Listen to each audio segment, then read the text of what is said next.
Rebbe, Rebbe, Rebbe, wir willen sich mit Kasche sein zu dir. Rebbe, Rebbe, Rebbe, wir willen sich mit Kasche sein zu dir. Rebbe, Rebbe, Rebbe, wir willen sich mit Kasche sein zu dir. Rebbe, Rebbe, Rebbe, On arrive page 42 dans la brochure, d'accord? Otu Chav Dalet. 42, Chav Dalet, deuxième colonne en bas. Vechol ze uprinat tfilat mincha. Donc maintenant toute cette halakha, elle parle de mincha, elle parle de la prière de mincha, c'est de la prière qui vient en début d'après-midi. Shi ben yom le yom. C'est-à-dire que la prière de mincha, elle vient entre 2 jours. C'est-à-dire que c'est le début. Ben yetziat yom ze le knisat yom hasheni she'acharav. C'est-à-dire elle vient entre la sortie de ce jour et le début du jour à venir. C'est-à-dire la prière de mincha, c'est quand ça commence, c'est un petit peu après que le soleil ait commencé à baisser. Donc c'est un petit peu après midi. C'est-à-dire après le point culminant du soleil à midi, alors le soleil commence à baisser et dès que c'est le début de la descente du soleil, alors c'est la prière de mincha. Donc elle vient au moment où on finit, on va vers la fin de cette journée et le début de la journée à venir. Sheyesh bazeh sod nifla venora meod. Parce que dans cette prière de mincha, il y a un secret extraordinaire et redoutable, très, très grand secret, Sod Trilat Atzimtzum. C'est le secret du début de la contraction de la lumière.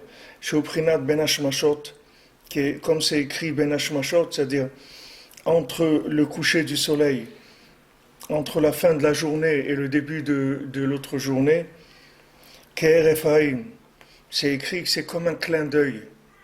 Zenichnas vezeyotse. Il y a un jour qui rentre et il y a un jour qui sort. Veyi efshar lamodalav.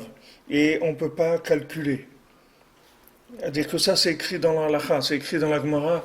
La Gemara elle dit dans Shabbat, dans le Talmud Shabbat, elle dit que c'est que le coucher du soleil. Par exemple, quand on prend la rentrée du Shabbat, alors la rentrée du Shabbat, on a fait au minimum 20 minutes avant le coucher du soleil en dehors de Jérusalem, et 40 minutes avant le coucher du soleil à Jérusalem. Mais maintenant, jamais les sages, ils sont arrivés à calculer exactement le moment du coucher du soleil et du début de la nuit. C'est-à-dire qu'il y a un moment où c'est ni l'un ni l'autre. C'est-à-dire qu'il y a un moment où ça passe du jour qu'il y avait au jour à venir. Comme on sait que d'après la Torah, un jour il commence par le début de la nuit. Le jour il commence toujours par l'obscurité, il ne commence pas par le soleil. Le début d'un jour, c'est pas minuit ni 5 heures du matin. Le début du jour, ça commence juste à la tombée de la nuit, quand il y a 3 étoiles qui sortent. C'est ça le début de la journée à venir, le jour à venir. Donc maintenant, ce début de la nuit, et avec la fin de la journée, c'est un moment qui est incalculable. C'est-à-dire que les sages, ils ont cherché, ils ont dit c'est comme un clin d'œil. C'est-à-dire on ne voit pas que celui-là est terminé et l'autre est déjà arrivé. Alors ça, il dit Rabbi Nathan, ce principe-là, c'est un grand secret. Kihu sod nora, parce que c'est un secret redoutable. Sheyefshar lamod alav, c'est quelque chose qu'on ne peut pas maîtriser. Sod atzimtzum aniskar leel, c'est le secret de la contraction de la lumière. C'est-à-dire que ce principe-là, c'est le principe de la contraction de la lumière, c'est le principe de la question, la question de la connaissance et du libre arbitre. Quand maintenant on demande, on dit, est-ce que Hachem, il sait ce que je vais faire? Et alors on dit, bien sûr, Hachem, c'est sûr, il sait ce que je vais faire. Maintenant, comment Hachem, il sait ce que je vais faire, et je suis libre de le faire ou de ne pas le faire? Si maintenant je suis libre de le faire ou pas le faire, comment Hachem il sait ce que je vais faire? Alors ça, c'est une question, ça s'appelle la question de la Yedia et de la Bechira, la question de la connaissance et du libre arbitre. Et Rabbi Nachman, il a résolu très simplement cette question, comme beaucoup d'autres questions. Il a dit la réponse, elle est très simple, c'est qu'il n'y a pas de réponse, c'est tout. C'est-à-dire que c'est une réponse que tant qu'on sera dans le temps, on ne pourra pas comprendre cette chose-là. Parce que c'est deux choses opposées dans le même temps, et ça, nous, on ne sait pas ce que ça veut dire. Nous, on peut dire, voilà, la lumière est allumée, ou la lumière est éteinte. Mais comment la lumière, elle est allumée et éteinte en même temps, ça, on ne peut pas savoir, on peut pas. C'est-à-dire, dans le temps, ces choses-là opposées, elles n'existent pas. C'est-à-dire, il n'y a pas deux choses qui sont opposées dans le même temps. Donc, cette question-là, c'est-à-dire, quand maintenant le jour dans lequel on est se termine et le jour à venir commence, alors il y a est-ce que maintenant on se trouve dans le jour, encore dans ce jour, ou on est déjà dans l'autre jour? C'est-à-dire que maintenant, Hachem il s'est retiré du monde pour le créer. Donc Hachem il a créé le néant. Dans le néant, il a créé le monde. Mais maintenant, est-ce qu'Hachem il est dans le néant ou il n'est pas dans le néant? Si on dit qu'il est dans le néant, alors comment c'est plus le néant puisque puisque Hachem est là. Donc ça s'appelle pas le néant. Le monde il est rempli d'Hachem. Et si on dit qu'Hachem il est là, comment la matière elle peut exister? Comment le temps il peut exister puisqu'Hachem il est infini? Donc ça c'est le secret de la contraction de la lumière. Comment Hachem il est présent de façon contractée. C'est-à-dire que maintenant si c'est comme si vous prenez quelque chose qui s'ouvre. C'est-à-dire si vous faites il y a des choses comme ça qui sont toutes pliées, qui sont toutes petites. Quand vous l'ouvrez, alors ça prend une forme et ça s'ouvre. Alors c'est la même chose. Hachem, il est là de façon contractée. Maintenant, si dans votre libre arbitre, vous choisissez de le chercher, alors vous allez voir qu'il est là. Et il est de plus en plus là. Mais il a toujours été là comme ça. Seulement, c'est votre choix qui fait que vous le voyez ou vous ne le voyez pas. C'est ça, c'est le secret de la contraction de la lumière. C'est-à-dire, Hachem, il est là, il est vraiment là, et il n'y a que Hachem dans le monde. Il n'y a que ça, il n'y a rien d'autre. Seulement, si vous ne voulez pas le chercher, vous n'allez pas vous rendre compte.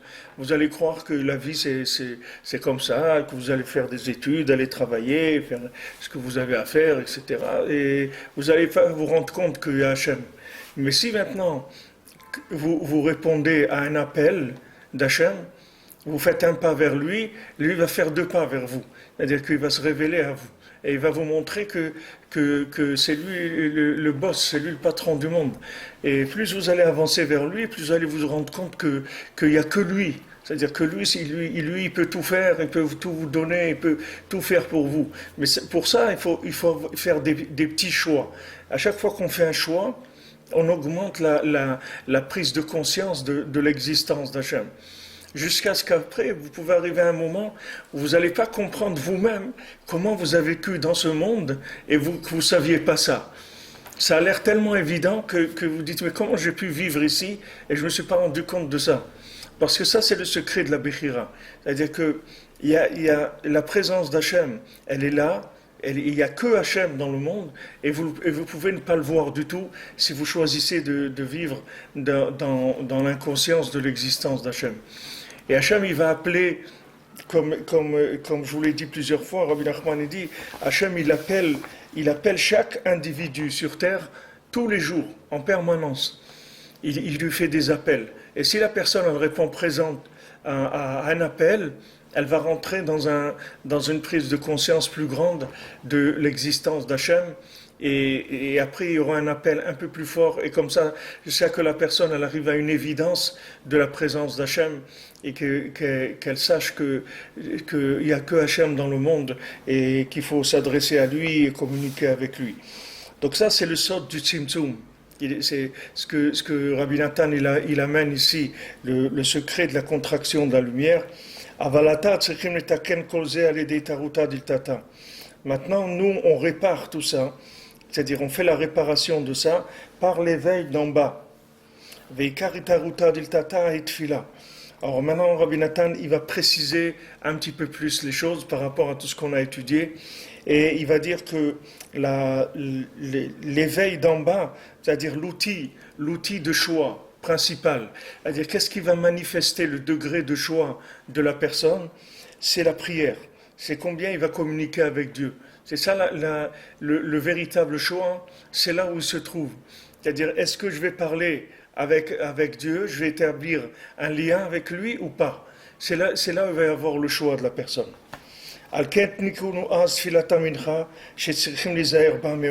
C'est pour ça que les sages, ils ont instauré la prière de Mincha, que cette prière-là, il faut y faire très, très attention. Pourquoi?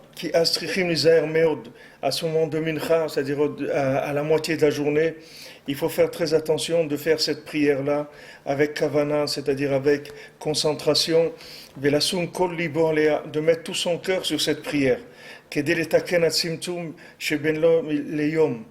Que pour réparer la contraction de la lumière qu'il y a entre un jour et un autre, qui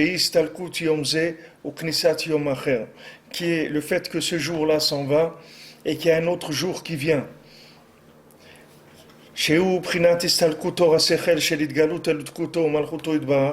Que c'est le principe de la estalkut, c'est-à-dire que la lumière va partir, la lumière de l'esprit, de la révélation de la divinité et de la royauté d'Hachem, elle va partir.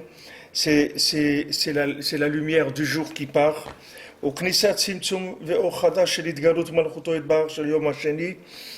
Et il va y avoir une nouvelle contraction, c'est-à-dire une nouvelle présence de la lumière, une lumière complètement nouvelle, une révélation de la royauté d'Hachem dans le deuxième jour qui est entièrement nouvelle. C'est-à-dire qu'il va y avoir un facteur d'adaptation qui va venir. C'est-à-dire il y a un moment où il faut être capable de lâcher ce qu'on a pour aller vers le nouvel esprit du nouveau jour à venir. Et ça, c'est un moment, comme hier on a expliqué hier, que c'est un moment très délicat. C'est-à-dire que même les plus grands tzadikim, ils sont pas arrivés à lâcher quand ils sont arrivés à des niveaux très élevés.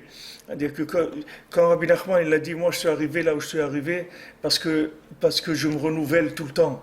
C'est-à-dire que la grandeur de Rabbi Nachman, c'est la capacité de lâcher les acquis, les acquis. C'est ça la grandeur. La grandeur, c'est de lâcher l'acquis pour aller vers quelque chose de nouveau. Comme ils disent dans le monde, et les gens ils disent les voyages forment la jeunesse. Les gens ils disent ça. Les voyages forment la jeunesse. Mais pourquoi les voyages ils forment la jeunesse? Parce que le fait de voyager, ça veut dire qu'on lâche les acquis. C'est-à-dire on va vers un pays nouveau, une langue nouvelle, une nouvelle nourriture, une façon de s'habiller, une mentalité différente. Et ça, c'est quelque chose qui développe énormément l'esprit. C'est-à-dire que quand quelqu'un il s'habitue à voir qu'il y a d'autres façons de penser que la sienne, qu'il n'est pas, comme on dit, le nombril du monde, que les gens et qu'il y a d'autres gens dans le monde qu'eux aussi ils sont intelligents, ils savent des choses, ils sont joyeux, ils font beaucoup de choses, etc. Il n'y a pas que eux, il n'y a pas que ce pays-là, il y a d'autres pays dans le monde. Alors ça c'est quelque chose qui aide à l'intelligence de la personne. C'est-à-dire que quand quelqu'un il accepte qu'il y a des gens qui sont différents, ça l'aide à élargir son esprit. C'est pas, alors que si quelqu'un il est resté concentré sur son endroit, alors il va jamais se développer. Il va croire que le monde dépend que de lui. Il y a une blague qui disent les Marseillais, ils disent une blague, ils disent qu'une fois il y a quelqu'un qui habitait à côté de Marseille. Il y a un petit village qui s'appelle l'Estac. L'Estac, c'est un tout petit village qui est à côté de Marseille, collé à Marseille. Et alors il y a un Marseillais qui est de l'Estac, de ce petit village, qui se trouve au Japon. Alors il va à la gare, il va prendre un billet de train pour rentrer chez lui à l'Estac. Alors il s'adresse au vendeur de billets, au guichet. Alors il dit, voilà, je voudrais un billet de train pour l'Estac. Alors le vendeur du billet lui dit, vous voulez pour l'Estac ville ou l'Estac plage? C'est-à-dire que dans le pays, dans la ville de l'Estac, il y a un endroit qui s'appelle, il y a une station de train, l'Estac ville, et une autre l'Estac plage. Alors il dit cette blague pour dire que ces gens-là, c'est-à-dire qui viennent d'un petit village, ils pensent que le monde entier, c'est ce village-là, c'est tout. Et tout le reste, c'est quelque chose qui gravite autour, mais c'est pas très important. Que le principal, c'est le village d'où il vient. Alors ça, c'est des blagues comme ça, mais dans ces blagues-là, vous pouvez comprendre des choses qui sont très profondes. C'est-à-dire, c'est ce principe dont on est en train de parler maintenant. C'est-à-dire que il y a un jour qui vient et il y a un jour qui part. Et tous les jours, c'est comme ça. Tous les jours, le jour dans lequel on est, il va partir. Et au moment même où il part, il y en a un autre qui rentre. Donc il y a un moment où ce moment-là, il est comme un clin d'œil. C'est-à-dire, on n'est ni dans le jour d'avant, ni dans le jour d'après. C'est juste un moment de passage. Et c'est là où il y a le secret du Tzimtzum, c'est-à-dire de la contraction du nouvel esprit d'Hachem qui va venir dans le monde.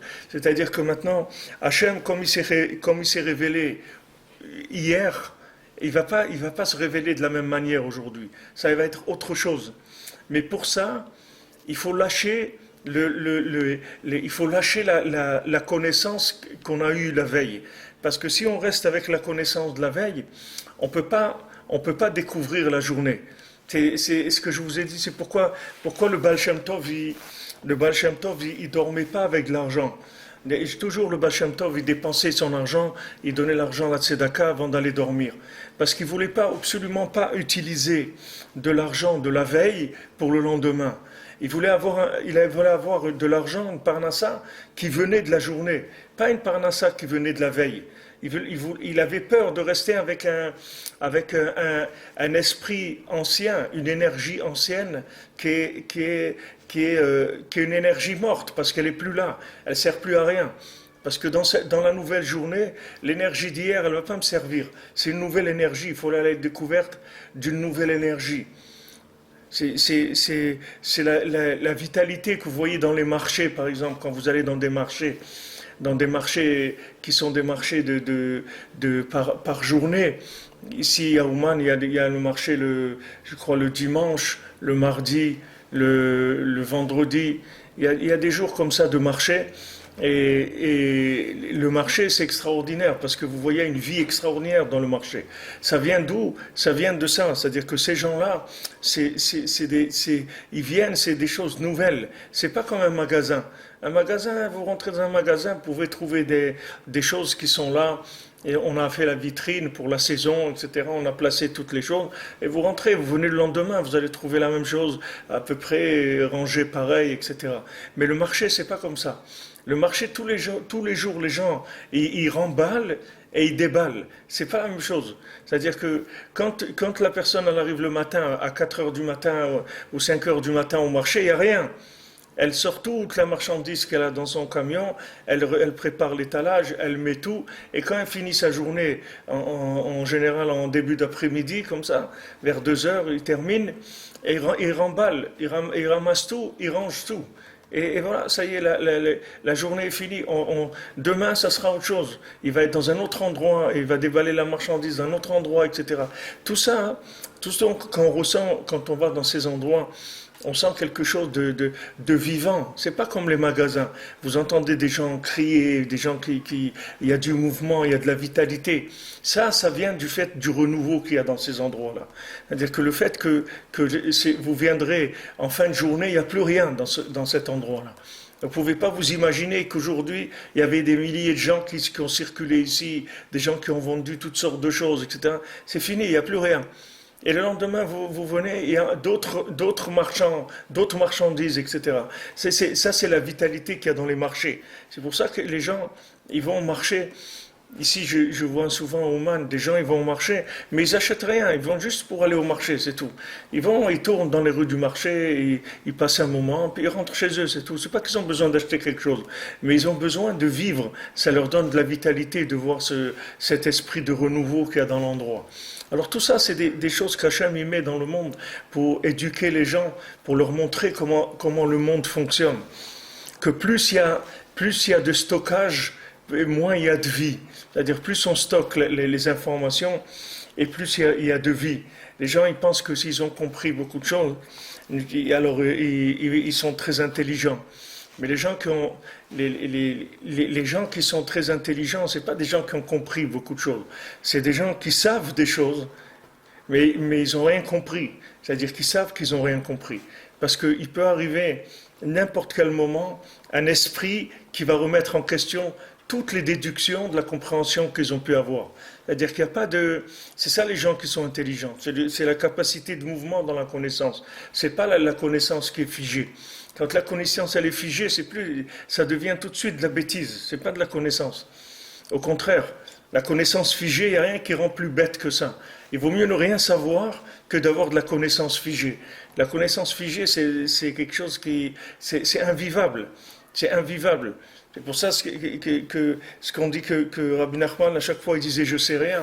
Je sais rien du tout. Je ne comprends pas pourquoi vous venez chez moi, pourquoi vous venez et vous vous déplacez. Comme il dit, c'est dommage que vous êtes venu à Breslev, ou quand il était à Breslev, les gens ils venaient pour Shavuot, ils venaient et il leur disait c'est dommage, allez chez quelqu'un qui sait quelque chose. Moi je sais rien du tout.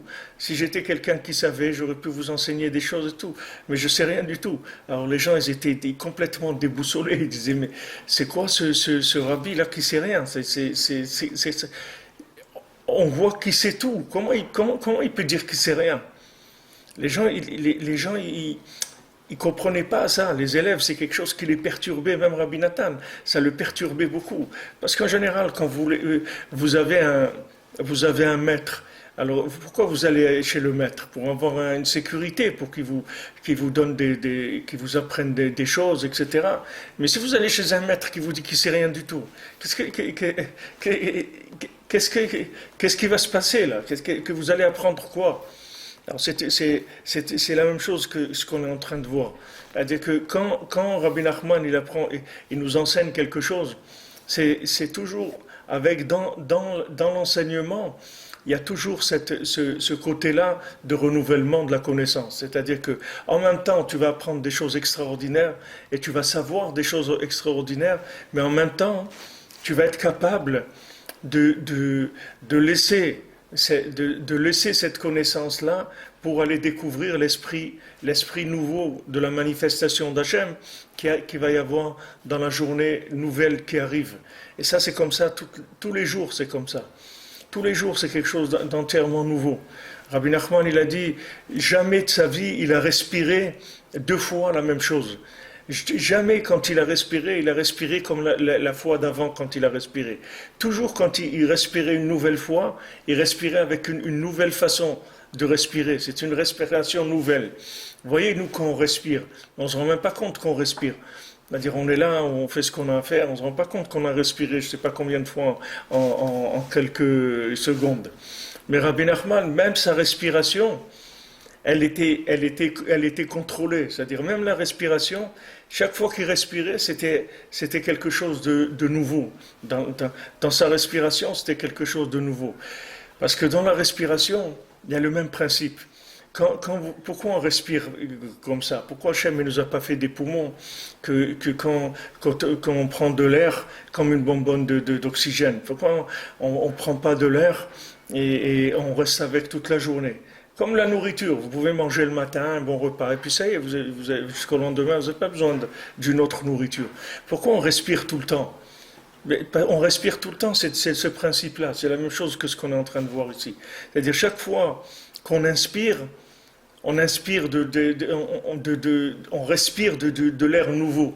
Et quand on expire de l'air qui avait avant. Mais ça se fait pratiquement toutes les quelques secondes. Je ne sais pas exactement combien de secondes on respire, on aspire, on expire, mais c'est tout le temps nouveau. L'air qu'on prend, il est tout le temps nouveau.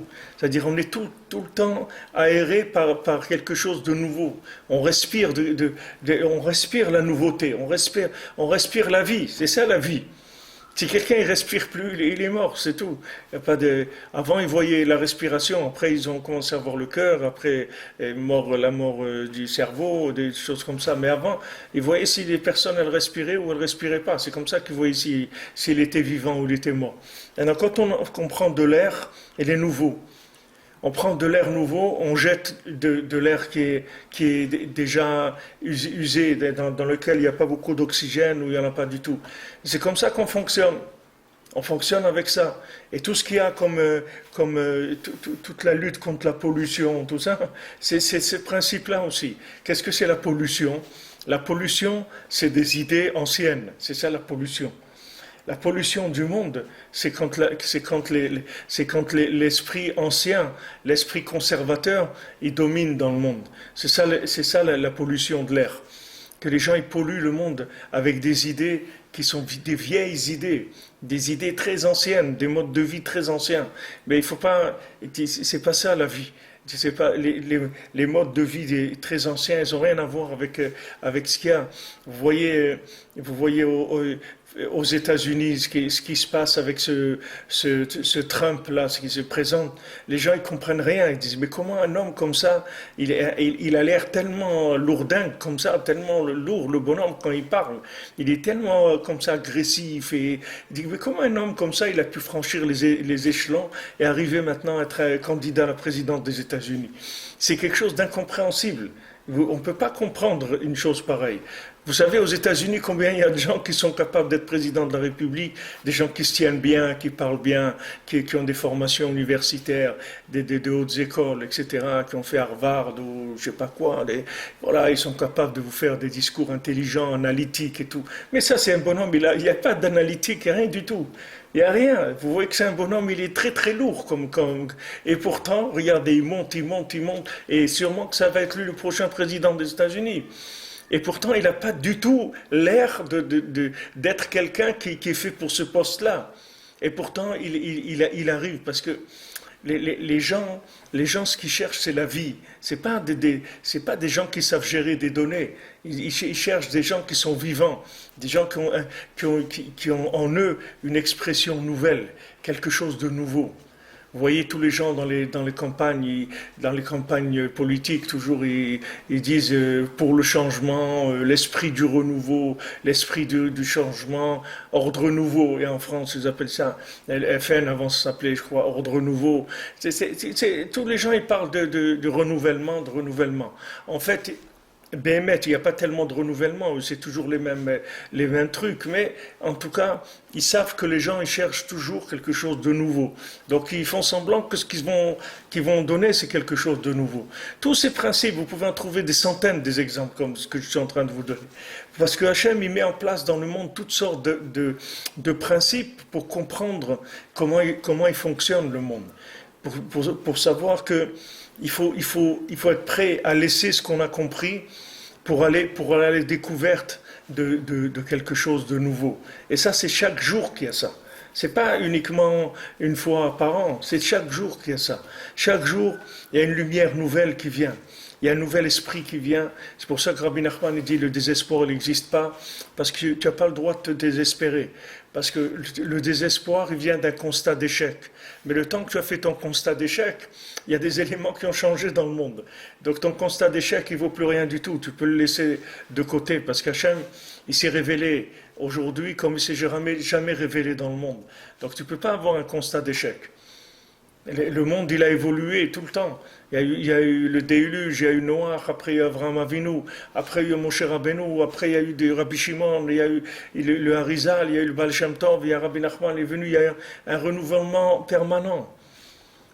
C'est pour ça qu'aussi Rabbi Nachman il voulait être le dernier rabbi qu'il y a dans le monde. Il a dit il n'y aura plus de rabbi après moi.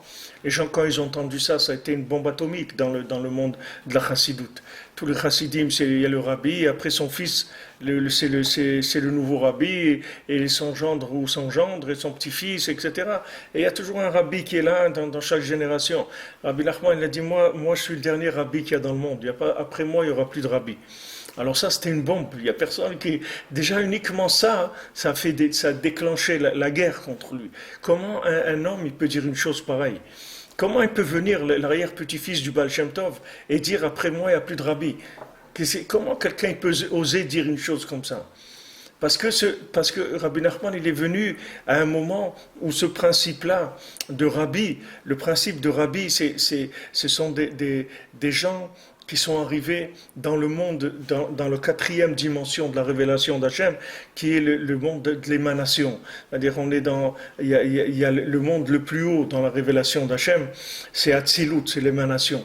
Il y a Atzilut, il y a Bria, Yetzira et Asiya. Nous, on est dans le monde de l'Asiya, de l'action. Mais entre le monde de l'action, après, il y a encore trois mondes. Et le plus élevé, c'est Atzilut.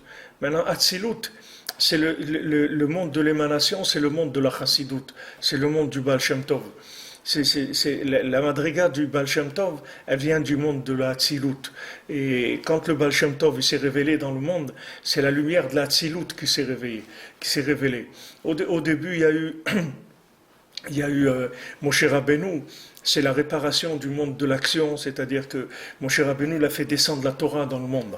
Après, il y a eu Rabbi Shimon, qui vient de Olam HaYetzira. Après, il y a eu le Harizal qui est venu, c'est Olam HaBria. Après, le Baal Shem Tov, c'est Olam HaTzilut. Alors, c'est le monde de l'émanation, et le Baal Shem Tov, il a renouvelé toute la Torah.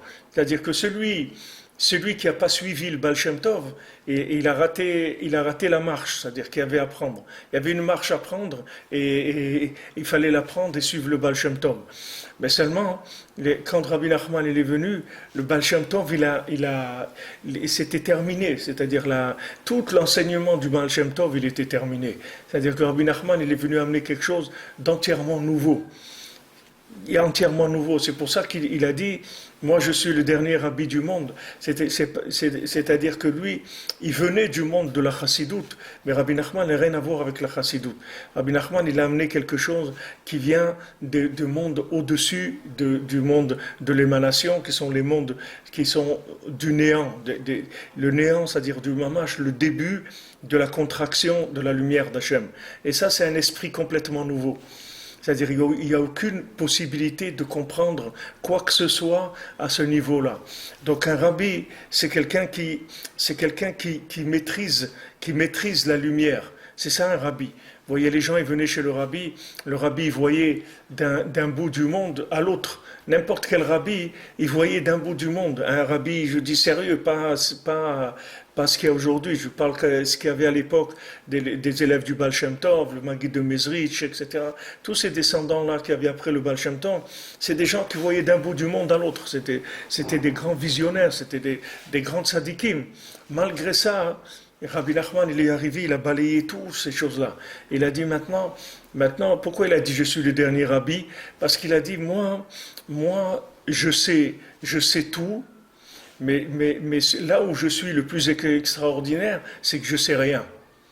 Alors ça a été quelque chose qui a été très très dur à comprendre pour le monde. C'est-à-dire dans les 7 mendiants, vous voyez cette façon de parler du mendiant, quand les mendiants aveugles y parlent, et quand ils disent « moi je me rappelle », je me rappelle de ça, je me rappelle quand on a coupé mon cordon en cordon ombilical, je me rappelle quand on a mis mon âme dans mon corps, etc. Ils se rappelaient des choses très très anciennes, ils se rappelaient des choses très élevées. Alors Rabbi Nachman, il arrive et il dit, moi je me souviens de tout et je me souviens de rien. Alors quand ils entendent ça, ils disent c'est lui le plus grand. Et dit comment il se souvient de rien? Non, il se souvient de tout et il se souvient de rien. C'est-à-dire que il arrive à gérer la lumière de ce jour-là et en même temps la préparation au jour qui va venir avec l'annulation de tout ce qu'il a pu comprendre aujourd'hui. C'est-à-dire il est ouvert. Il est complètement ouvert à la révélation nouvelle d'Hachem qui vient dans la journée à venir, c'est-à-dire cette nouvelle journée qui vient. C'est pour ça que Rabbi Nachman, il a donné comme élément fondamental que la communication, c'est tout. Parce que si quelqu'un n'apprend pas la communication, il est incapable de se renouveler. dès que quelqu'un il a une vérité, que cette vérité il la met pas dans un esprit de communication, cette vérité elle va vieillir, elle va pourrir chez lui. C'est-à-dire ça deviendra quelque chose qui ne sera plus d'actualité et qui va devenir inutile complètement. Complètement inutile. C'est-à-dire qu'il faut avoir la connaissance, mais la non-connaissance, elle est beaucoup plus importante que la connaissance. C'est pour ça que je vous ai dit hier, c'est-à-dire que Rabbi Nachman, il est arrivé au maximum de la connaissance, et en même temps, il dit « je sais rien ». Et d'un autre côté, vous avez Rabbi Nathan, que lui, c'est rien, mamash. C'est pas qui dit « je sais rien ». Il dit « moi, je sais rien du tout ». Mais alors vraiment rien, c'est-à-dire il dit « je sais rien ». C'est pas comme Rabbi Nachman qui dit je sais rien. Il dit moi je dis pas que je sais rien parce que je suis arrivé au maximum de la connaissance. Je dis que je sais rien parce que je suis arrivé à la nullité totale. Et Rabbi Nathan, c'est la transmission. Vous voyez la lutte qu'il a eu Rabbi Nathan, c'est pour sortir de cette école de la chassidoute. C'est-à-dire en même temps, Rabbi Nathan, il venait du monde des opposants à la chassidoute. Il venait du monde l'Itaï. C'est-à-dire son beau-père, le Rav David Tzvi, c'était un grand tzaddik. Et son beau-père, il faisait des cours une fois par semaine pour parler contre la chassidoute. Il disait, il ne faut pas aller chez les chassidim, etc. C'était un grand conservateur de l'ancienne école, le beau-père de Rabbi Nathan. Et Rabbi Nathan, il a grandi là-dedans. Rabbi Nathan, il s'est marié à l'âge de 14 ans.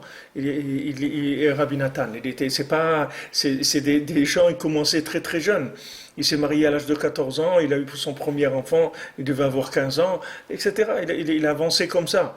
Mais il avait tout le temps son beau-père, etc., qui lui disait il ne faut pas aller chez les chassidim, ça ne vaut rien, etc. Et un jour, il y a eu une ouverture, et il a été goûté à la chassidoute. Et quand il a vu les chassidim, il a vu des gens qui servaient Hachem avec une telle ferveur, une telle dévotion, etc.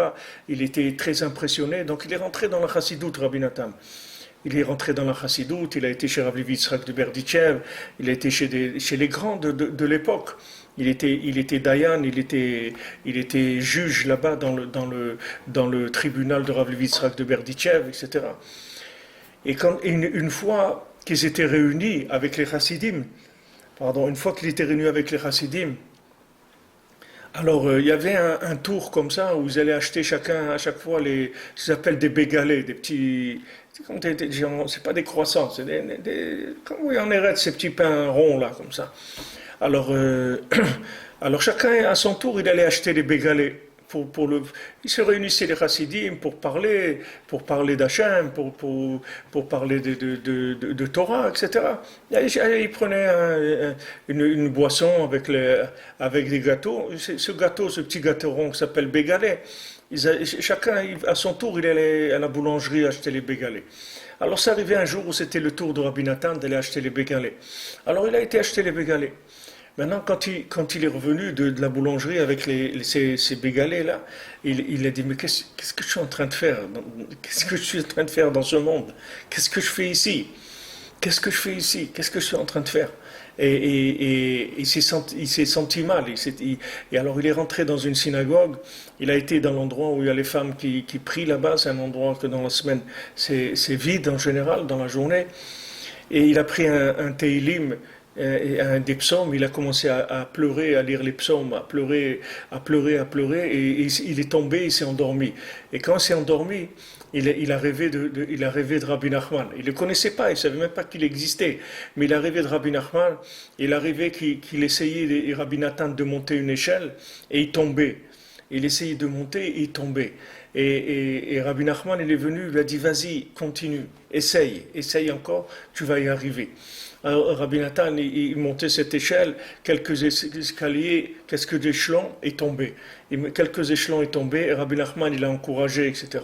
Et quelques mois après, il a eu par la providence une possibilité. On lui a parlé de Rabbi Nachman et tout, il a été voir. Et quand il a vu Rabbi Nachman, Alors la première chose que le Rebbe lui a dit, il lui a dit on se connaît déjà, on se connaît depuis longtemps. Parce que le Rebbe il savait qu'il était venu dans son rêve, etc., qu'il avait parlé avec lui. Alors déjà, avant que Rabbi Nachman et que Rabbi Nathan y connaissent Rabbi Nachman, il y était déjà venu dans le rêve. C'est-à-dire que vous verrez dans votre vie, Bezant Hashem, quand ça va se décanter un peu, le mouvement, le brouhaha qu'on a dans la tête et dans le sang, vous voyez, quand ça se décante un petit peu, vous allez voir que Rabbi Nachman, vous le connaissez depuis très longtemps. C'est pas maintenant que c'est pas quand vous avez pris conscience de ces enseignements, de ces textes. Vous allez voir quand ça va se décanter un peu, vous allez voir comment, quand vous étiez enfant, vous connaissez Rabbi Nachman. C'est pas de maintenant. C'est pas qu'un jour vous avez découvert quelque chose et entièrement nouveau. Cette chose-là, elle vous accompagnait déjà depuis très longtemps. C'est uniquement, il y a un moment où ça s'est révélé. Mais c'était en gestation chez vous. Et vous allez voir, à des moments dans votre vie, des petits flashs comme ça, que ça va s'ouvrir. Vous allez voir que ces petits flashs-là, vous les avez vus quand vous étiez enfant ou adolescent. Vous avez vu des choses comme ça qui ressemblaient à ça. C'est quelque chose que vous connaissiez déjà. C'est pas de maintenant. Tous les gens qui viennent chez Rabbi Nachman, à un moment après, ils se rendent compte de ça. C'est qu'ils le connaissent depuis longtemps, Béhémet. Alors Rabbi Nachman, il vient, il dit voilà, moi je suis le dernier rabbi, c'est-à-dire que moi je suis la transition entre le rabbi. Rabbi, ça veut dire c'est quelqu'un, qu'est-ce que c'est un rabbi? C'est un enseignant, ça veut dire quand on dit un rabbi, c'est quelqu'un qui sait enseigner. C'est aussi les premières lettres de Rosh Béné Israël. Rosh, Resh, Bet Yud. Rosh, c'est tête, Béné des enfants d'Israël. Un dirigeant du Ham Israël, c'est un rabbi. Mais un rabbi, c'est un enseignant. Quand on dit Moshe Rabbeinu, Moshe notre maître, ça veut dire Moshe notre enseignant, qui nous a appris la Torah. Un rabbi, c'est un enseignant. Donc Rabbi Nachman, il est venu en tant que dernier enseignant parmi les plus grands enseignants qu'il y a eu dans le monde, mais surtout, il est venu amener le fait qu'on ne sait rien du tout. Et le fait qu'on ne sait rien du tout, c'est ça qui va préparer le monde à la connexion avec Hachem. Parce que tant que vous avez compris des choses, vous n'avez pas besoin de parler avec Dieu, pas besoin de vous connecter avec Dieu. Combien de gens ils me disent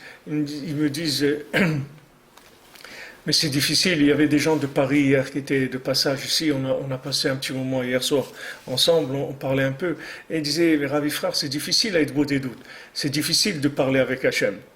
Alors vraiment, quand on entend ça, on a l'impression que c'est des gens d'une autre planète. Quand les gens ils disent c'est difficile de parler avec Hachem, on a l'impression qu'il y a sur Terre même, il y a deux planètes. Il y a les gens qui sont connectés et il y a des gens qui ne sont pas connectés. C'est deux sortes de gens. C'est-à-dire, comment on peut vivre dans ce monde sans parler avec Hachem? Comment on peut vivre? Qu'est-ce qu'on fait ici? C'est-à-dire, on est en train de faire des échanges de quoi? Du troc, de quoi? On prend de là, on donne de là. Si quelqu'un ne communique pas avec Dieu, comment il vit? Alors quand quelqu'un dit c'est difficile de communiquer avec Dieu, ce que je lui ai expliqué, c'est pas que c'est difficile, c'est que ce mode de vie-là, vous le connaissez pas, c'est tout. Il dit c'est la même chose que maintenant. Je dis vous voyez, vous avez votre téléphone portable sur vous. Vous avez le dernier iPhone, etc., avec les abonnements d'Internet, tout ça. Est-ce que vous pouvez vivre sans l'iPhone maintenant? Maintenant, prenez l'iPhone, dites voilà, pendant un mois, je n'utilise pas l'Internet. Vous allez voir que pendant un mois, vous n'allez pas fonctionner, c'est tout. Parce que si vous n'avez pas vos mails et vos trucs et ça, et votre groupe de WhatsApp, de la famille, vous savez ce qui se passe, etc., vous n'allez pas fonctionner. Elle dit c'est la même chose. Si maintenant quelqu'un il vous dit bon, mais l'internet, tout ça, c'est des bêtises, c'est des trucs, c'est encore des attrape-nigots, des trucs, laisse tomber, etc. Mais celui qui vit avec l'internet, il sait très bien qu'est-ce qu'il fait avec l'internet. Alors celui qui vient, qui lui dit ça sert à rien, tu sais, quand tu veux parler avec quelqu'un, il vaut mieux avoir ton téléphone à la maison, tu téléphones, puis c'est tout. Tu as besoin d'un portable avec Internet, tout ça. Mais celui aujourd'hui qui ne vit pas avec l'Internet, il est en dehors de la réalité du monde. Il est en dehors, il vit dans un autre monde. Il vit dans le monde d'avant, qu'il y avait avant. Il ne vit pas dans ce monde qu'il y a maintenant. Mais c'est la même chose. L'Internet, c'est que la communication, c'est tout. C'est-à-dire ce sont des gens qui sont habitués à communiquer. Et je leur ai raconté qu'une fois, avec ma femme, on a acheté un petit lit, un lit pour nos petits-enfants quand ils viennent à la maison. Alors c'est un lit qui est plié c'est comme un tube, comme ça. Ça prend pas beaucoup de place. Et après, ça s'ouvre et maman, c'est un petit lit pour les tout petits bébés. Et alors, on l'a acheté, on était là tous les deux, on a essayé de le monter, on n'arrivait pas. Ça se monte pas, ça s'ouvre, c'est tout. Il n'y a rien à monter, c'est juste il y a une façon de l'ouvrir où ça se met en place et ça devient un lit. Mais la façon de l'ouvrir, on ne trouvait pas. Et on était là pendant une demi-heure à se prendre la tête avec ça, on essayait de regarder le dessin, on ne comprenait rien. Après, j'ai dit à la femme, mais attends, regarde, viens, on va regarder on va demander à Google, on va regarder dans YouTube, dans Google. Alors, je tape dans le Google le nom du lit, etc. Et il y avait une vidéo que quelqu'un il a mis pour aider à monter le lit. Maintenant on met la vidéo, on regarde, tac, tac, 2 minutes, c'était terminé, le lit est en place. Maintenant, si vous me dites, le lendemain, vous me redonnez ce lit à refaire. Je ne vais pas savoir encore comment faire. Parce que je n'ai pas besoin de savoir. Pourquoi je n'ai pas besoin de savoir? Parce que quand j'ai besoin, je télécharge la connaissance. Je n'ai pas besoin de la stocker. Qu'est-ce que tu veux que je fasse avec? Qu'est-ce que tu veux besoin que je rentre dans ma tête de savoir comment démonter ce lit? Je n'ai pas besoin. Quand j'ai besoin, je le prends, c'est tout. Et après, ça part. Je n'en ai pas besoin. Je ne me remplis pas avec des choses qui ne sont pas utiles. J'enlève tout. Et c'est à ça qu'on va arriver. On va enlever tout. Toute la connaissance, on va l'enlever. C'est pas rien que comment monter un lit. Tout, on va enlever. On va vivre qu'avec la communication. De la même manière que vous avez un problème, n'importe quel problème aujourd'hui, même dans l'informatique, vous savez, moi, des dizaines de fois, on se trouve bloqué. Vous allumez votre ordinateur, il ne marche pas. C'est noir, il n'y a rien. L'écran, il est noir. Qu'est-ce que vous faites? Vous tapez dans Google, écran noir, ça ne démarre pas. Il vous dit, voilà, débranchez ça, je ne sais pas qu'est-ce que j'avais vu. Débranchez un truc, mais vraiment, vous pouvez y aller. Jamais vous trouverez ça comme ça. Vous pouvez rester 100 heures sur votre ordinateur, vous ne trouverez pas ça. Il fallait débrancher un truc, je ne me rappelle pas quoi. Mais un truc simple, vous le débranchez de votre ordinateur, il dit, voilà, redémarrez, voilà, ça marche, c'est tout.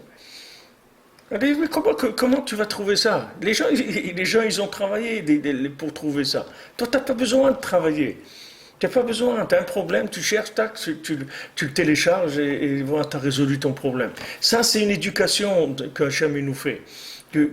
Il faut arriver à jeter la connaissance pour prendre la connaissance nouvelle chaque jour. C'est-à-dire chaque jour, on a besoin de quelque chose d'entièrement nouveau. Parce que ça va tellement vite que le stockage d'informations, il ne sert à rien. Ce qu'il faut avoir, c'est la communication de manière à pouvoir télécharger l'information nouvelle tous les jours. Ça, c'est Rabbi Nachman, il a commencé à amener ça dans le monde. Mais imaginez-vous, quand lui, il est arrivé, qu'il était après le Baal Shem Tov, et c'était très très dur, parce que les gens, ils n'acceptaient pas ça. Même sa mère qui était la petite fille du Baal Shem Tov, elle ne comprenait pas. Il y a des choses que Rabbi Nachman disait elle ne comprenait pas. Elle comprenait pas. Que Rabbi Nachman, à un moment, il n'allait plus sur la tombe du Baal Shem Tov. Il allait, parce que Rabbi Nachman, il est né à Medjibouz, il est né à l'endroit, Rabbi Nachman, il est né dans la maison du Baal Shem Tov. Donc Rabbi Nachman, tous les tzadikim de la génération, ils passaient dans cette maison-là. Parce qu'il était mamash après le Baal Shem Tov, tous ils avaient l'habitude de venir. Et lui, depuis qu'il était tout petit enfant, il voyait tous les tzadikim de la génération, etc. Lui, il avait l'habitude d'aller sur la tombe du Baal Shem Tov. Alors, une fois, ça faisait un certain temps qu'il n'allait pas. Alors sa maman, elle a dit pourquoi tu vas pas sur la tombe du Baal Shem Tov, etc., de ton arrière-grand-père, pourquoi tu vas pas sur sa tombe?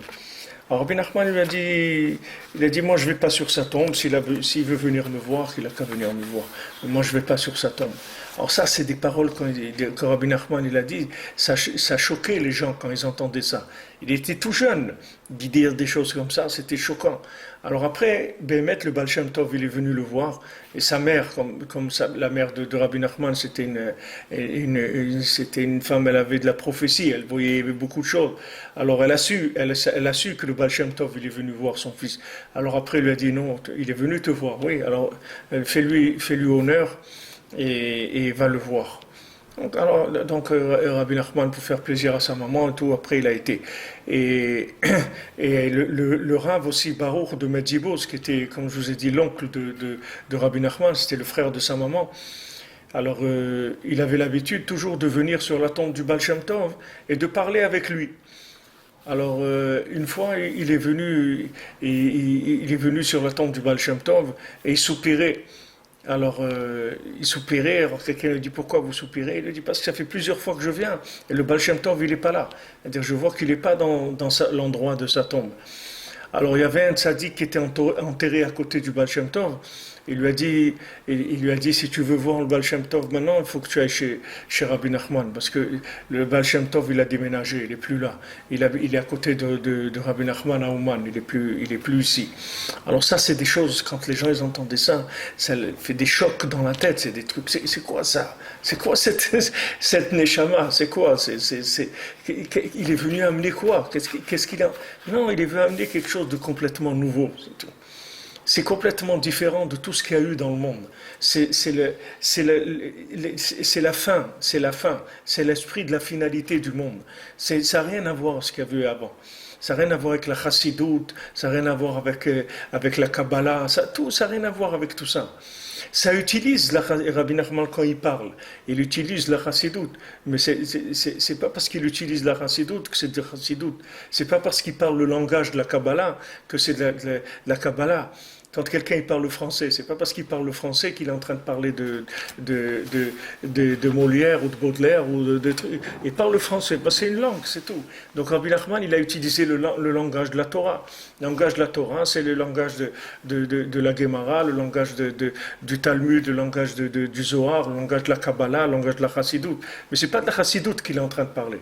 Rabbi Nachman, il est en train de parler de quelque chose qui n'a rien à voir avec tout ça. C'est d'amener le monde à l'esprit final du fonctionnement du monde, qui va être la communication. C'est pour ça qu'aujourd'hui, vous voyez que l'Internet, c'est quelque chose de tellement développé dans le monde, que les gens, ils achètent tout sur Internet, les trucs, les renseignements, comme je vous ai dit, tout. Les gens, ils apprennent à vivre avec ça.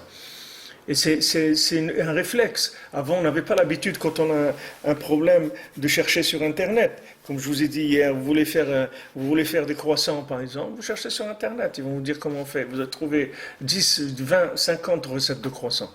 Et depuis le début jusqu'à la fin, ils vous montrent tout. Pas besoin de savoir faire des croissants.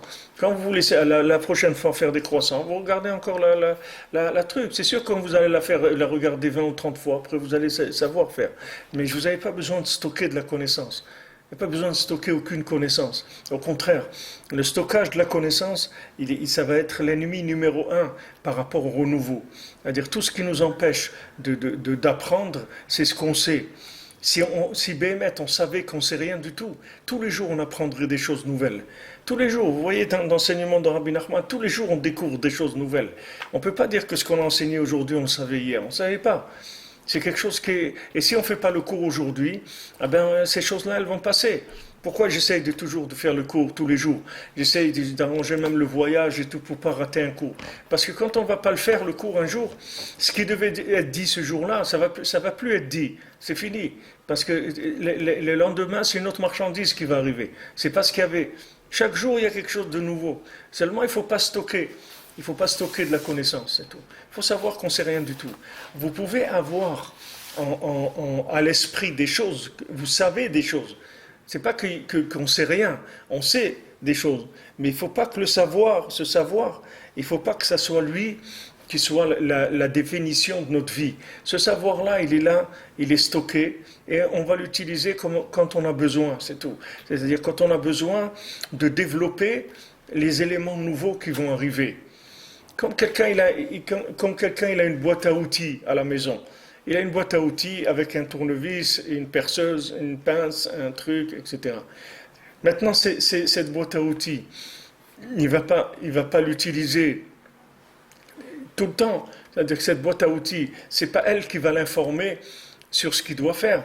La boîte à outils va lui servir pour réparer une ampoule, ou pour réparer le frigidaire, ou pour réparer la cuisinière, ou pour réparer la porte d'entrée, ou n'importe quoi. C'est-à-dire il peut utiliser ça pour beaucoup de choses.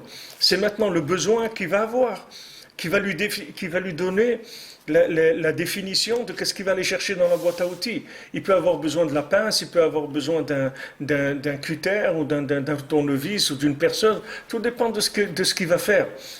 La connaissance, c'est la même chose. La connaissance, c'est une boîte à outils, c'est tout. Mais c'est pas dans la boîte à outils, il n'y a pas écrit à quoi ça sert. Ça sert à des milliers de choses, ça peut servir. La boîte à outils, elle est là, elle est rangée, elle peut rester sans servir pendant des semaines. Et un jour, vous pouvez avoir besoin peut-être de tout ce qu'il y a dans la boîte à outils. Mais pour l'instant, vous n'avez pas besoin. Tout fonctionne, vous n'avez pas besoin. Alors, la connaissance, c'est la même chose. Dès que vous apprenez quelque chose, il faut enlever le côté imaginaire que vous allez vivre avec ça. Il faut prendre cette connaissance-là et la mettre comme dans une boîte à outils. Vous la rangez. Et quand maintenant, l'élément nouveau qui va venir, il demandera ces outils-là. Alors vous allez chercher ces outils-là. Mais c'est des outils, c'est tout. C'est pas eux le but. Le but, c'est ce que j'ai à réparer. Maintenant, je vais utiliser ces outils. C'est la même chose. Aujourd'hui, je vais découvrir Hachem, comme je ne l'ai jamais découvert. Mais tous ces outils que j'ai de connaissances, ils vont me servir juste à développer la connaissance que je vais télécharger aujourd'hui, c'est tout. Mais la connaissance d'aujourd'hui, elle est nouvelle complètement. Donc ça, c'est un secret. Ce que on est en train d'expliquer ici, c'est un secret. C'est pas quelque chose que vous pouvez trouver. Vous pouvez réfléchir toute votre vie, vous n'allez pas trouver ça. Comme Rabbi Nachman, il a beaucoup parlé contre la philosophie. Il a dit que la philosophie, c'était quelque chose d'extrêmement dangereux. Et il a dit même le Rambam de ne pas étudier le guide des égarés, des choses comme ça. Rabbi Nachman, il a interdit complètement d'étudier ça. Tous ceux qui ont été dans le chemin de la philosophie, dans les Chachamim, Rabbi Nachman, il a dit de ne pas étudier leurs écrits du tout. C'est-à-dire de ne pas étudier le Rambam, il y a aussi le Ben Ezra. Ibn Ezra aussi, ça va selon. Il y a de la philosophie dedans. Il y a aussi le Ralbag. Ralbag, c'est un pérouche, c'est un commentaire dans le Tanakh, dans la Torah. Dans la Torah qui s'appelle Ralbag. Lui aussi, il va il y a beaucoup de philosophie dedans. Rabbi Nachman, il a dit de s'éloigner au maximum de la philosophie. Que la philosophie, c'est extrêmement dangereux. Alors, j'ai entendu un cours de quelqu'un qui dit que même les sages qui sont entrés les juifs qui sont entrés dans la philosophie, et eux-mêmes, ils reconnaissent que les philosophes comme Aristote et des gens comme ça, ils étaient beaucoup plus forts qu'eux dans la philosophie. Et alors il dit à quoi ça sert d'étudier la philosophie chez un rave qui connaît la philosophie, puisqu'il y a des maîtres en philosophie qui sont plus grands. C'est lui qui a envie d'étudier la philosophie. Il a qu'à chez Platon, chez Aristote, il a qu'à aller étudier là-bas, c'est tout. S'il veut déjà de la philosophie, alors qu'il aille là-bas. Alors Rabbi Nachman, il a beaucoup été contre la philosophie. Comme je vous ai dit, qu'ils disent que philosopher, c'est apprendre à mourir. C'est-à-dire que nous, ce qu'on cherche, c'est la vie. On ne cherche pas à mourir, on ne cherche pas à apprendre à mourir. Ce qu'on cherche, c'est on veut vivre. Donc maintenant, le principe de la philosophie, pourquoi ils disent que la philosophie, c'est apprendre à mourir? Parce que la philosophie, c'est de la spéculation sur des choses qui sont mortes. Ce n'est pas des choses vivantes. C'est de la spéculation sur des choses pourries qui n'existent plus. Ils prennent des choses et ils réfléchissent, alors qu'à côté, il est passé déjà des milliers d'éléments entièrement nouveaux. Et ils ne les ont pas vus. Parce qu'ils sont en train de cuisiner leurs vieilles trucs sans arrêt réfléchir sur les mêmes principes, et essayer d'approfondir les mêmes principes, etc. Mais il y a des nouvelles choses qui sont venues dans le monde. Et Rabbi Nachman, pourquoi il a dit que c'est très dangereux la philosophie? Parce que la philosophie, c'est l'esprit, c'est la quintessence de l'esprit du vieillissement. C'est ça la philosophie. Quand on dit philosopher, c'est apprendre à mourir, ça veut dire celui qui s'apprend à philosopher, il va apprendre à vieillir, c'est-à-dire à vivre comme un vieux. Un vieux, c'est quelqu'un qui croit qu'il sait des choses. C'est ça un vieux. Et la philosophie, c'est le développement de la connaissance pure. c'est-à-dire uniquement vivre de façon analytique par rapport à des éléments qu'on possède. On possède des éléments, on va les analyser, les approfondir, etc. Mais pendant que tu es en train d'analyser et d'approfondir, tu ne sais pas que ces éléments ils sont morts depuis très longtemps. Tu es en train de travailler sur des cadavres, ce n'est pas des choses vivantes. Vivant, c'est aujourd'hui, c'est tout. Ce qui est vivant, c'est aujourd'hui. C'est tout. Dans le Talmud, quand quelqu'un il a demandé à Eliyahu Hanavi, il lui a demandé quand est-ce que tu viens, c'est-à-dire quand tu viens nous annoncer au prophète Eliyahu, quand tu viens nous annoncer la venue du Mashiach, alors il leur a dit Hayom im bekolo tishma'u. Aujourd'hui, si vous entendez sa voix, aujourd'hui, si vous écoutez sa voix. Voilà, c'est écrit dans la Gemara, ce que je vous dis, c'est le Talmud. C'est-à-dire, la Gemara, elle dit, il a demandé à un Rav, un Tana, un Amora, à l'époque du Talmud, il demande au prophète Eliyahu, il dit, mais quand est-ce que tu vas venir nous annoncer le Mashiach? Et il dit, Ayom, aujourd'hui je viens, im bekolo tishma'u. Aujourd'hui, si vous entendez sa voix. Alors dans ces mots, il y a tout. Parce que d'abord, il leur dit aujourd'hui, le jour où vous vivrez avec aujourd'hui, vous arrêterez d'être des gens du passé. Le jour où vous allez vivre avec aujourd'hui uniquement. Avec aujourd'hui, il n'y a pas hier, ça n'existe pas. Ouais, quelqu'un hier il m'a dit ça, ma femme m'a dit ça, ou mon fils il m'a dit ça, ou mon frère il n'y a pas hier, ça n'existe plus. Ça y est, c'est une nouvelle journée. Hayom, quand tu vas vivre avec aujourd'hui seulement, pas avec ce que tu sais, que avec aujourd'hui. Et Bekolo Toshama'u, ça veut dire si vous entendez sa voix. Ça veut dire que si maintenant vous rentrez dans la communication avec Hachem et vous entendez sa voix, c'est-à-dire que vous allez arriver à voir la providence d'Hachem dans votre vie, voilà, sachez que vous êtes à l'approche de Mashiach. C'est à l'approche de Mashiach. Vous sachez que vous êtes dans Mashiach. C'est ça Mashiach. Mashiach, c'est Hayom, aujourd'hui, im bekolo tishma'u, si vous entendez sa voix. C'est-à-dire, quand vous serez connecté et que vous allez entendre la voix d'Hachem dans votre vie, vous allez voir comment Hachem, il prépare vos pas. Chaque jour, il est là. Vous allez voir la providence d'Hachem. Sachez que Mashiach, il est là. Il est là, il est là, il va se révéler. Le jour où vous arriverez à ça. Donc, il donne la formule. La Gemara, elle donne la formule. Mais jusqu'à ce qu'il vienne un homme comme Rabbi Nachman, pour enseigner, nous maintenant on peut expliquer ça, c'est facile d'expliquer ça. C'est sûr quand on a appris ce que Rabbi Nachman dit, alors c'est facile d'expliquer cette Gemara.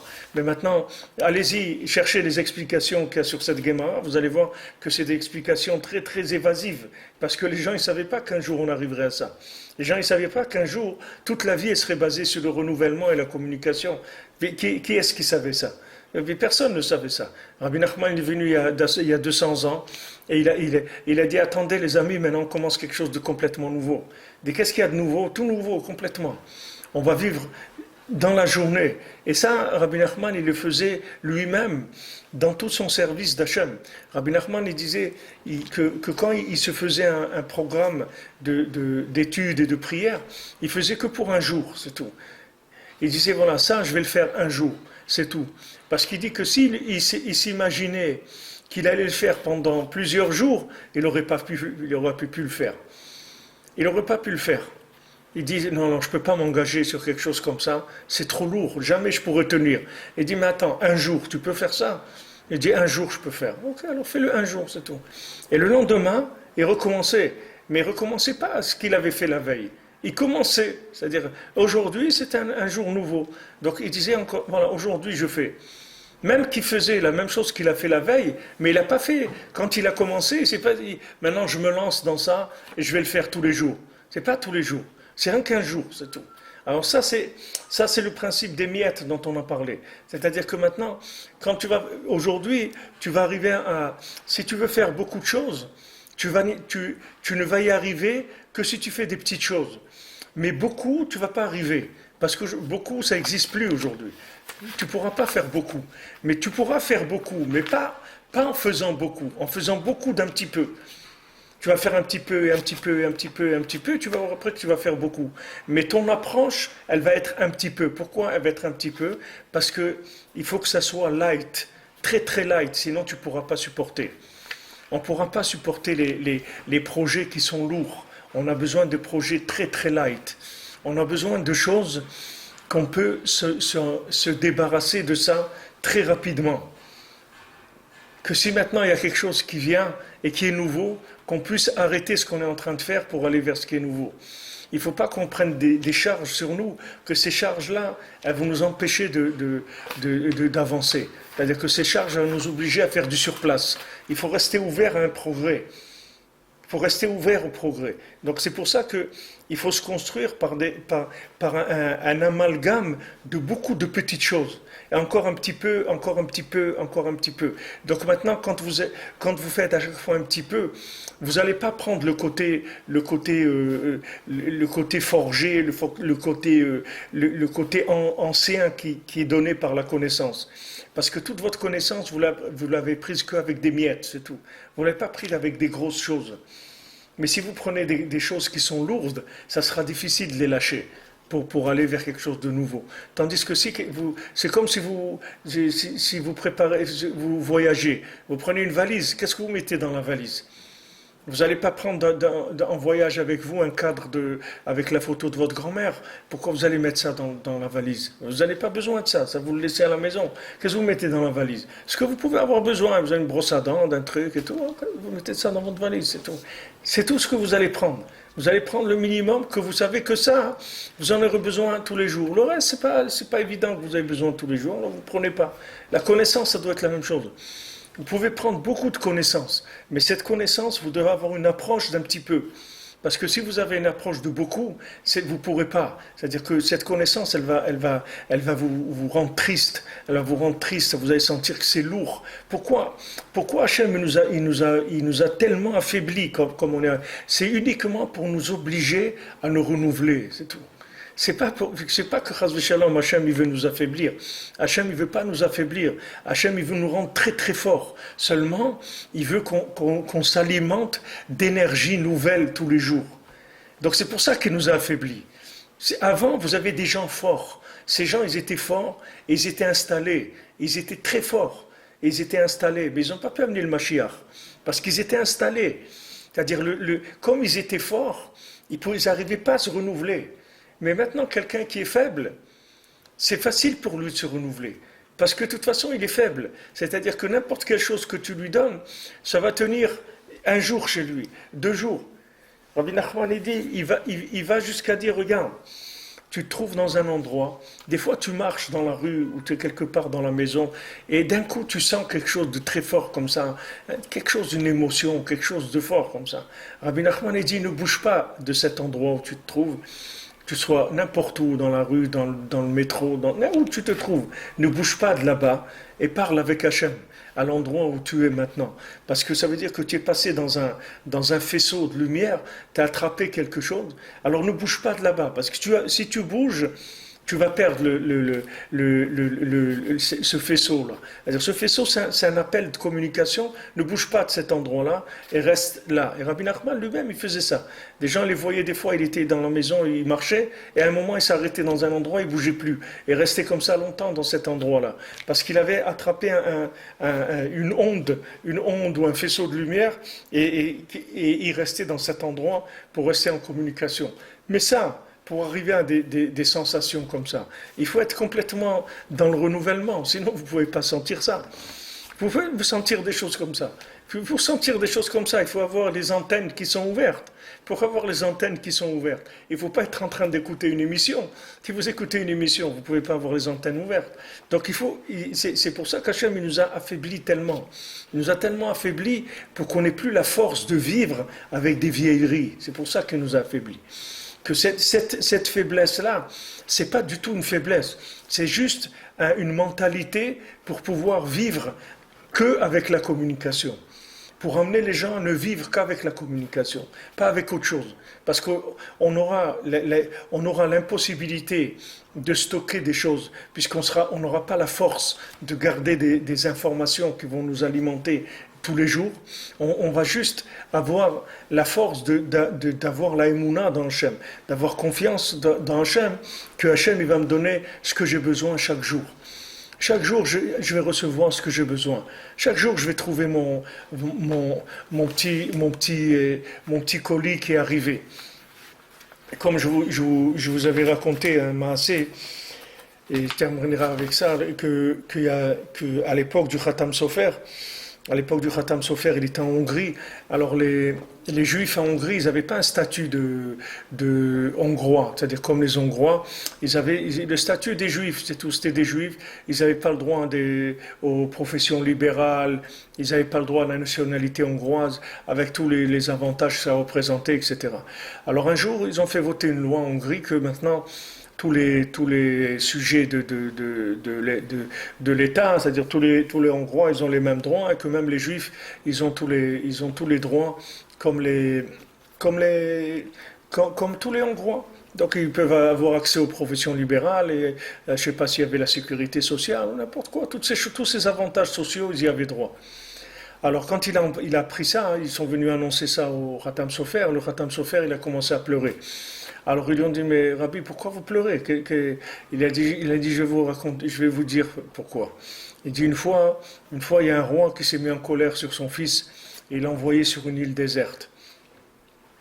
Alors bien sûr, le roi, c'est son fils, il l'aime, il ne va pas le laisser comme ça sur une île déserte.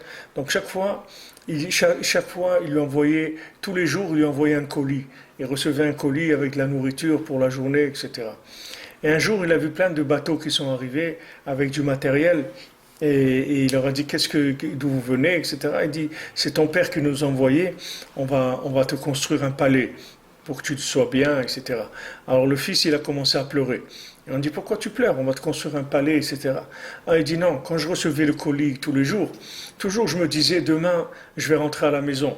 Mais maintenant que vous êtes venu me construire un palais, ça veut dire que mon père, il a l'intention de me laisser longtemps ici. C'est pour ça que maintenant, il va m'installer bien.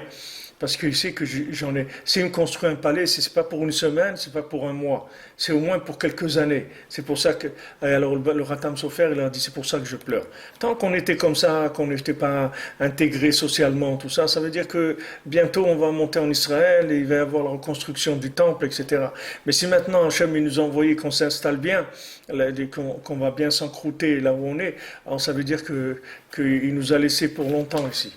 Alors ça, c'est un état d'esprit, vous comprenez? C'est un état d'esprit. C'est-à-dire qu'il faut faire attention, il ne faut pas s'encrouter. Il faut savoir que tous les jours, au Hachem, il y a des choses nouvelles. Et Hachem, il envoie des choses nouvelles. Et même maintenant, si j'ai fait des bêtises, et je fais des bêtises tous les jours, vous voyez Rabbi Nathan, tout le Likuta Tfilot, il est plein de ça.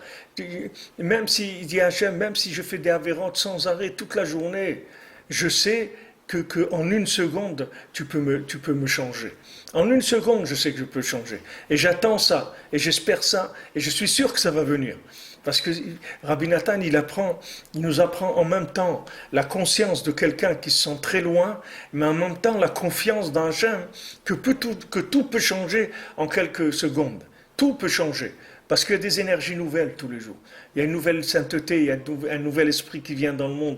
Et c'est pour ça que Rabbi Nachman nous met en garde et il nous dit, soyez connectés, apprenez à vivre connectés.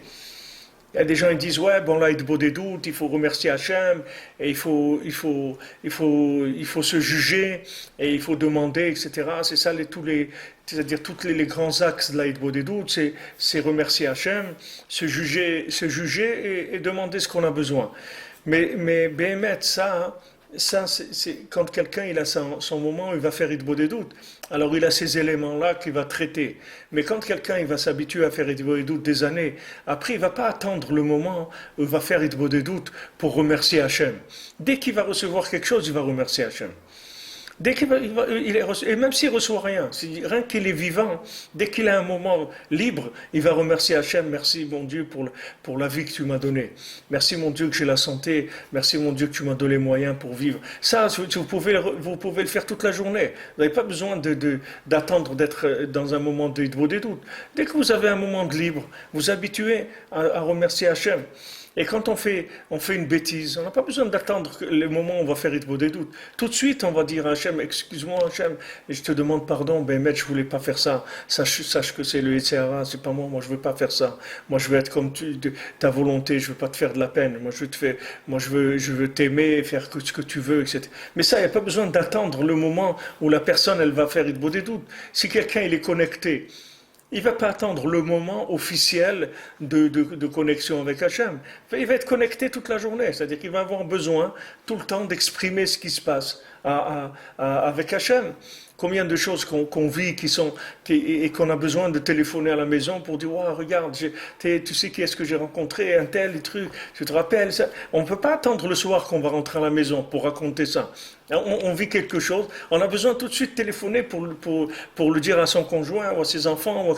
On dit, regarde, tu vois, ça, on raconte tout de suite. Avec Hachem, c'est pareil.